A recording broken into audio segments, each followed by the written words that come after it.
So we saw how we can trigger macros by assigning a macro to a shape, form control, or ActiveX control. Well, another way to trigger macros is by using events.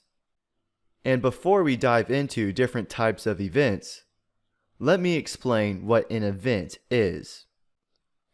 Events are actions that users can perform inside of Excel that can trigger macros. The first type of event that we will be going over are worksheet events. And worksheet events are actions that users can perform on a specific worksheet. So instead of inserting a code module and creating procedures inside that module, we can access these worksheet events by double-clicking one of these worksheets within the Microsoft Excel objects. So let's say that we want to trigger a macro when a certain event gets taken place on the loops and controls worksheet. Well, what we need to do is double-click loops and controls, and currently we already have one sub, which is if the user clicks on the highlight F's button, it will call the do until loop. Well, if we want to access the worksheet events, we can come up here and click this drop down and select worksheet. And automatically it inserted a new sub called worksheet_selection_change. And this right here is an event that can be taken place on the worksheet. So anytime a user selects a different cell, we are changing selections and it will execute any code within this sub.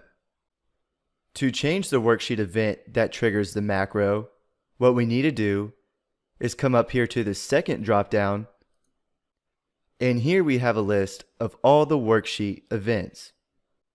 So if the worksheet gets activated, we can trigger a macro, or if a calculation happens, or a table update.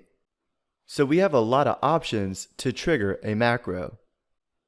For this example, let's trigger a macro when this sheet gets activated. So we can select Activate, and let's say that we want a message box that says, "Welcome to this sheet's name."